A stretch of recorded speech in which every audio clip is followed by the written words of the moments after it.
Do you ever notice how when someone's receiving a big download of information and they're sharing it with you, they begin looking up all around them or maybe turning their head to the side as if they're listening to something else or not fully present with you? Well, that's not the case fully. You're witnessing them channeling. They are present with you, but they're listening to their guides and yours to deliver a message.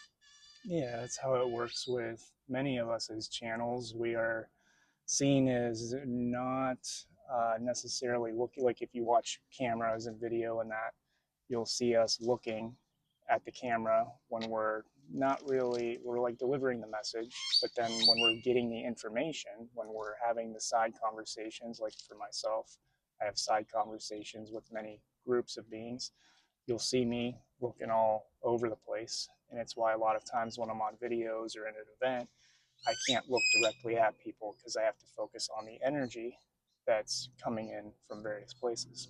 Exactly. There are so many side conversations that are happening when someone's in a channeled state. And this is happening through the process of telepathy. So, this means that someone can be speaking and delivering information, but also on a telepathic level, having side communication with higher guides, um, asking questions at the same time as they're speaking. So, imagine channels to really be a conduit, as my friend Nicole said, a telephone line. We're being spoken to and delivering it out through our vessel. Channeling takes up massive space too. So oftentimes when someone's channeling, it can feel like they're talking for a long time. And really, what is required is the receiver to be present and really tap into what's being shared. Especially if you notice the person is looking all around or looking every which way. This is a big download that's trying to come through. And it takes a long time because in the higher realms, that information transcends time. Yeah. And it's one of those things where it takes a longer time because when we're channeling, we're working with multiple people, messaging to multiple people. And so in that space, we're also explaining things in a variety of different ways. Even though we're talking about the same thing, it might sound like we're repeating something three, four times, but always in a different way. And there's a reason for that. Our guides are giving us information and we're delivering it to the people who are in the audience, who are listening to it.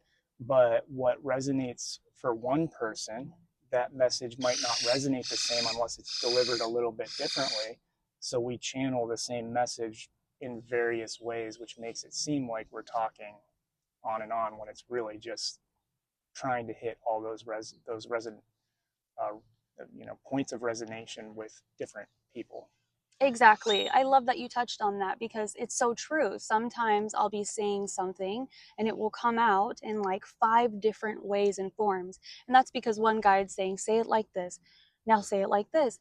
Oftentimes, if we're talking to two people or a group of people, or maybe one person who needs to share this information too with a variety of people, we'll get the download, like Will is saying, in a basic format, in an expansive advanced format, because it's very important to the guides that we're delivering the information in a digestible way for all. Everybody exists at a different state of consciousness and just processes information differently. Some people need examples, some people need metaphors, some people can be spoken to directly with that expansive terminology, but really it's all energy and we're just trying to get it across.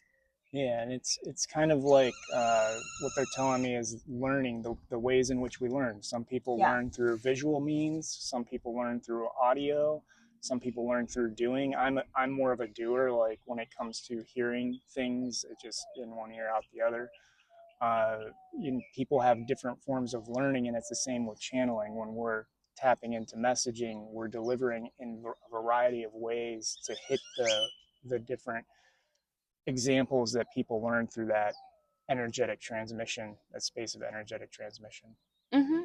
So yeah, you'll often see this with lucid channels, which I explain to people. Um, I'm a lucid channel, and this means that I'm speaking to you in a conversational way, and it feels very much like I'm present, but I'm actually being spoken to by a group, a series of guides. They come through my ear, through my clairaudience, and through my channel through claircognizance. And they tap into all the other clairs as well. Um, but yeah. Yeah, and I'm similar. I have all the different groups that I work with: galactics, dragons, fairies, angels, ancestors, whatever labels you want to use. And for me, there it's like if I'm hearing a message, I hear it from that group. You know, I can see them. I'm very clairvoyant, and that group delivers the messaging to me, and I can feel it come in. So you'll see me like look up when it's angelic or galactics, depending on where they come into my Yes. sphere. Ancestors usually come in more ear level type of space. Fairies are down on the earth. And so you see the eyes go all over the place and you get different messaging depending on which vibrations you're tapping into. Exactly. I love that. That's so true. They come in on different areas of our dial. So when I'm talking to an archangel or an ascended master, you'll often see me looking up. When I'm talking to a crossed over loved one, or like Will said, ancestors, they step in behind me and I can feel them behind me and they come in about this area of my channel. They come through very emotionally too. I start to feel a lot. When it's an animal, a pet, I start to feel them through clairsentience, clear feeling, brush up on my legs. So I start to look down. The Fey creature start to make me very giddy, and the ET guides start to make me very like funny and matter of fact and sarcastic. This is another thing my guides want to talk about too is the delivery. When we're speaking to an archangel or an ascended master, sometimes the delivery comes through my vessel in more of a firm, sharp, commanding way. And this is just because I'm allowing myself to be worked through by their energy. Some have even said my voice changes, when I'm delivering for the ascended masters. Uh, same with ET guides. Then I start to get a little bit more human and funny because ETs are like advanced versions of our human selves and so on. So the delivery can change as well. Yeah, I experience that a lot with clients in particular, where the messaging comes through and they'll be like, wow, that it seems like I'm being yelled at. And Yes. it's not that you're being yelled at. I mean, in some cases you are being yelled at if it's something they've been telling you for a long time to do. But in most cases they're not yelling at you, they're just being very firm and stern and being like, this is straight to the point, is what I usually tell people. And just because it's straight to the point doesn't mean it's mean or anything. It's all out of love. And then you have the other energies that are fairy energies are a good example, that are just super happy and playful and all of that. So it can just change based on vibration. So again, don't ever take it personally how it's being delivered.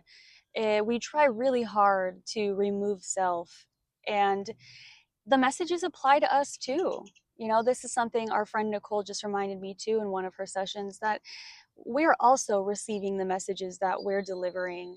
We're just the telephone line, we're just the messenger, and the information applies to our lives as well. It doesn't mean that everything that we're delivering is 100% um, being practiced in our realities. It's for us all. We're all one. Yeah, it's all unity. Thank you, everybody. Thank you.